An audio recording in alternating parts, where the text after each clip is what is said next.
Shalom, kasih karunia dan damai sejahtera dari Tuhan kita Yesus Kristus ada dalam kehidupan saudara semua.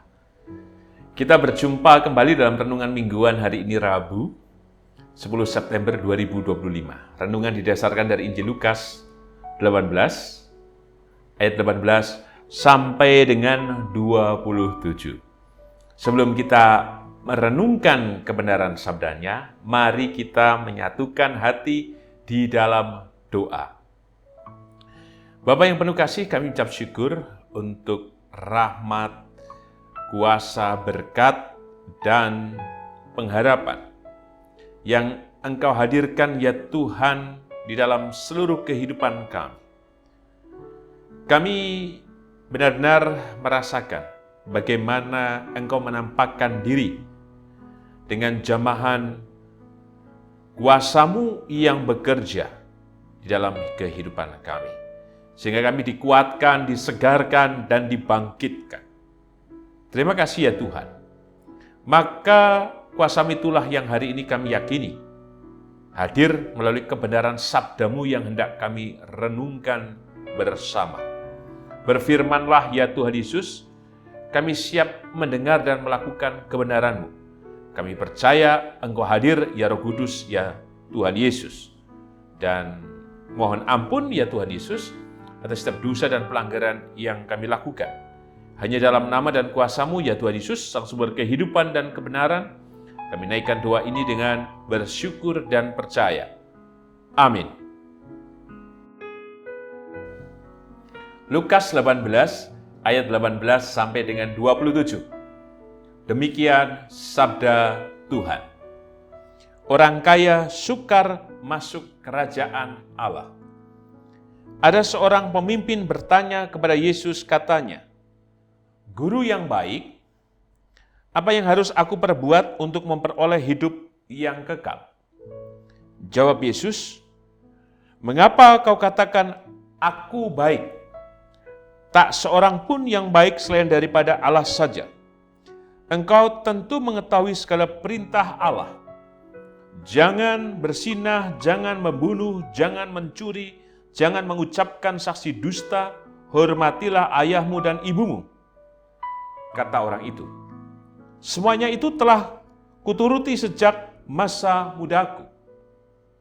Mendengar itu, Yesus berkata kepadanya, "Masih tinggal satu hal lagi yang harus kau lakukan. Jualah segala yang kau miliki, dan bagi-bagikanlah itu kepada orang-orang miskin. Maka engkau akan beroleh harta di sorga. Kemudian datanglah kemari dan ikutlah aku." Ketika orang itu mendengar perkataan itu, ia menjadi amat sedih sebab ia sangat kaya. Lalu Yesus memandang dia dan berkata, "Alangkah sukarnya orang yang beruang masuk ke dalam kerajaan Allah, sebab lebih mudah seekor unta masuk melalui lubang jarum daripada seorang kaya masuk ke dalam kerajaan Allah." Dan mereka yang mendengar itu berkata, "Jika demikian, siapakah yang dapat diselamatkan?" Kata Yesus, "Apa yang tidak mungkin bagi manusia, mungkin bagi Allah." Berbahagialah kita yang merenungkan sabda Tuhan dan berbahagialah kita yang percaya. Haleluya. Amin. Eyang Kakung, Eyang Putri, Bapak Ibu Saudara dan anak-anak, tema renungan mingguan hari ini Rabu 10 September 2025 adalah lobang jarum. Saya punya jarum.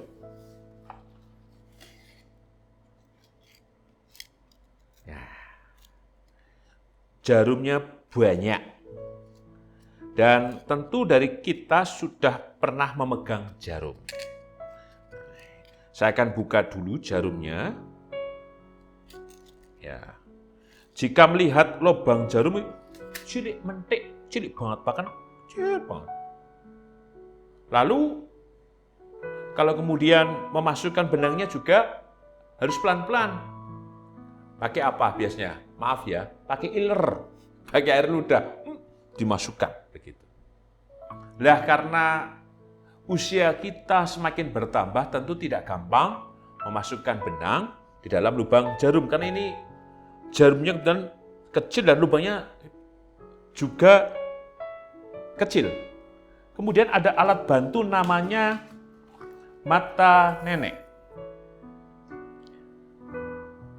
Mata nenek atau apa istilahnya? Bukan mata kakek. Mungkin karena biasa kaum perempuan yang menjahit. Sekalipun juga ada tailor yang menjahit adalah seorang laki-laki. Mata nenek menunjukkan bahwa usia nenek semakin bertambah, maka perlu alat bantu. Alat bantu ini digunakan untuk apa? Memasukkan benang. Slep, masuk. Untuk bisa masuk ke lubang ini tentu ada hal. Ini kan sebenarnya lebih besar. Lebih besar. Tapi dia bisa masuk di lubang. Karena apa? Ada kelenturan. Dari kelenturan dari mata nenek ini. Sehingga dia bisa masuk ke lubang jarum ini. Maka menarik dari firman yang kita renungkan. Soal kenapa unta itu bisa masuk lubang jarum. Ya gambarnya seperti mata nenek ini bisa masuk. Berarti ada hal apa yang mau dipercakapkan? Tentu yang pertama soal apa? Kemustahilan. Masa sih unta bisa masuk lubang jarum? Tapi kenapa Tuhan menggunakan perumpamaan ini? Memang ada konteksnya. Dulu, ketika orang-orang masuk gerbang di Yerusalem, ada pintu-pintu khusus ketika pintu gerbang itu ditutup. Nah, pintu itu pintu sempit kayak lorong memanjang. Dan di situ dijaga penjaga. Kalau pintu yang besar memang kemudian semua bisa masuk. Tapi ini karena pintunya sempit seperti lorong, maka kemudian semua harus mengukurkan diri untuk bisa masuk dalam lorong itu, termasuk unta. Lalu bagaimana unta bisa masuk? Ya selain memang pintunya itu tinggi, tetapi ada hal yang lain yang harus dilakukan. Bahwa unta itu harus melenturkan diri seperti mata nenek masuk ini. Melenturkan diri seperti apa? Bebannya harus diambil. Kalau bebannya tidak diambil, maka dia tidak bisa masuk ke lorong itu. Jadi ada beban yang diambil dari unta sehingga unta itu bisa masuk ke lorong itu. Dan harus ada yang menarik, memandu. Inilah yang menjadi gambaran ketika Tuhan mengatakan kepada orang kaya ini bahwa sekalipun itu lubang jarum, tapi unta bisa masuk. Artinya semua beban itu bisa dihilangkan dulu, dikurangi dulu, maka unta itu bisa masuk dalam lubang tadi. Saya mengatakan jalan itu. Demikian juga bagi orang kaya. Engkau bisa masuk kerajaan surga. Engkau bisa selamat. Tetapi ada satu hal yang buat dirimu tertahan masuk ke lubang jarum itu. Yaitu apa? Kekayaan. Betul, orang kaya ini sudah melaksanakan firman Tuhan. Jangan berzinah, jangan membunuh, jangan mencuri, jangan mengucapkan saksi dusta, hormatilah ayahmu dan ibumu. Tapi Tuhan Yesus tahu ada hal yang lain yang membebani orang kaya ini. Soal harta yang dimiliki. Persis di Matius 6 ayat 21. Karena di mana hartamu berada, di situ juga hatimu berada. Beban soal harta itulah yang membuat orang kaya ini tidak dengan serta-merta merelakan dirinya untuk mengikut Tuhan. Orientasinya masih betul, hidupnya baik, betul. Tapi harta masih menjadi yang utama bagi dirinya. Maka kemudian Tuhan mengatakan seperti di ayat yang ke-22. Masih tinggal satu hal lagi yang harus kau lakukan. Jualah segala yang kau miliki dan bagi-bagikanlah itu kepada orang-orang miskin. Maka engkau akan beroleh harta di surga. Kemudian datanglah kemari dan ikutlah aku. Tuhan seperti tadi, onta yang punya beban dilepaskan. Karena Tuhan tahu itu beban yang ada dalam diri orang kaya itu. Dan terbukti apa? Ternyata di ayat 23, ketika orang itu mendengar perkataan itu, ia menjadi amat sedih, sebab ia sangat kaya. Bahwa hartanya itu yang paling ia jaga, yang ia paling hargai, yang ia paling cari tentu saja. Kok tiba-tiba Tuhan mengatakan, jualah semua, bagi-bagikanlah. Tuhan sebenarnya tidak sedang memiskinkan orang tersebut. Tapi Tuhan sedang mengajar orang itu untuk apa? Ada bagian kerelaan. Kerelaan untuk apa? Tidak hanya genggam, jadi pelit. Tapi ada bagian di mana ketaatan itu ditunjukkan dengan memberikan apa yang ada dalam dirinya untuk yang lain yang membutuhkan. Ini panggilan soal kasih. Dan ketika Tuhan mengatakan itu, dan jika orang itu melakukannya, maka keselamatan kerajaan surga itu diberikan jauh melampaui dari harta yang dimiliki orang kaya ini. Maka pesan apa yang kita terima dalam tema lubang jarum? Yang pertama, sesungguhnya kita tidak layak menerima keselamatan yang dari Tuhan Yesus. Dan kita juga merasa, sekalipun kita sudah diberikan anugerah keselamatan dari Tuhan Yesus, tetapi masih banyak dosa yang kita lakukan. Hari ini, sekalipun lubang jarum itu, aku melebu surga, ya. Saya bisa masuk surga enggak ya? Karena melihat diri kita. Tapi percayalah, jika kemudian kita berlaku benar, bertindak benar, dan berusaha untuk menjalankan setiap firman-Nya, termasuk juga prioritas dan keutamaan hidup kita bukan pada harta, tetapi kepada Tuhan kita Yesus Kristus, maka Tuhan akan menggenapkan janjinya dan memberikan keselamatan kepada kita semuanya. Termasuk soal pengelolaan harta. Ada bagian di mana kita juga harus melepaskan. Seperti onta tadi, supaya bisa masuk berarti ada hal yang harus dikurangi. Maka ada prioritas lain yang kita persembahkan kepada Tuhan, yang kita wujudkan bagi sesama. Supaya apa? Totalitas kita, kepercayaan kita kepada Tuhan tidak terhambat hanya karena apa? Hal yang belum kita lakukan. Betul kita kelihatannya saleh, ini dan itu dan lain sebagainya. Tapi ada bagian ternyata tidak memberikan perhatian kepada yang lain. Maka Tuhan memanggil kita dalam apa? Totalitas untuk mengasihinya. Salah satunya adalah dengan mencintai dan mengasihi mereka yang menderita, yang miskin, dan lain sebagainya. Pesan yang kedua, dalam tema lubang jarum, disebutkan, mana mungkin unta masuk lubang jarum. Tapi Tuhan mengatakan, di ayat yang ke-25, sebab lebih mudah seekor unta masuk melalui lubang jarum daripada seorang kaya masuk ke dalam kerajaan Allah.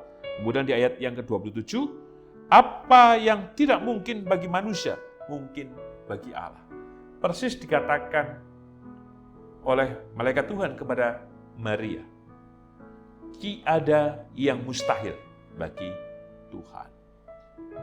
Maka segala sesuatunya yang Tuhan berikan kepada kita dalam anugerahnya, jika kita respon dalam totalitas kehidupan kita, maka apapun itu, jika kita menyanggupkan diri untuk mengikut Tuhan, termasuk tadi menjalankan semua yang Tuhan nyatakan kepada kita, maka semuanya menjadi baik.